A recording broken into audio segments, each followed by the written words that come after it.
Hi, I'm Kate Ward, and this is your Dickman Farms Smart Gardening Tip. And today we're talking tools. So there's a lot of things, if you have to do a little trimming, this might be a good time of year to do that. But you might not know exactly which tool you need to do the right job.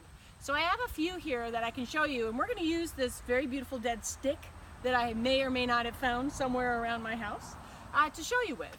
So when you're going to the store to look for tools, they'll almost always have something like this card here. And on this card, it tells me how big this will cut up to. So on this particular pair of pruners here, it'll cut up to 3/4 of an inch, and it tells me right here, and it comes right on this board.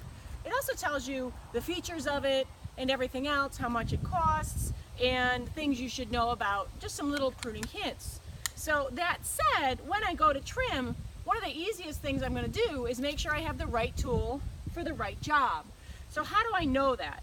Well, if we're looking at this stem here, and this said 3/4 of an inch, well, if I look around here, I don't know what 3/4 of an inch is, but as it turns out, it is something like about this size here. So this will very easily cut up to this size branch. Now, what if I had something not quite that big? Well, then I don't need that particular tool. I might choose one of these.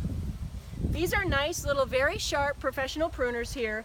This one has a 5-inch, so 5/8 of an inch, excuse me. That'll cut up to something about this size relatively easily.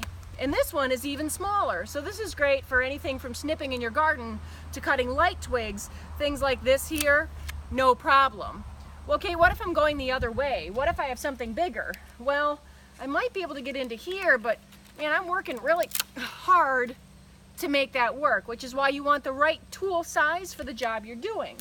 So what if I'm getting even bigger? Maybe say up to, I don't know, 1.5 inches. Well, 1.5 inches is getting really kind of big for any sort of pruners, so then you get into something like these loppers, and they should be able to do something like this, and they work on leverage. So they're going to leverage through that. They give you the grip strength to be able to do it.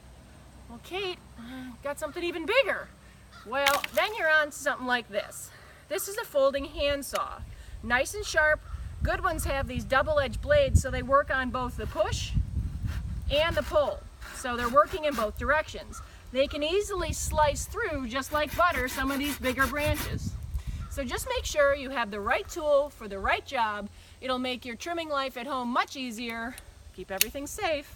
Until we see you again, this has been your Dickman Farms Smart Gardening Tip.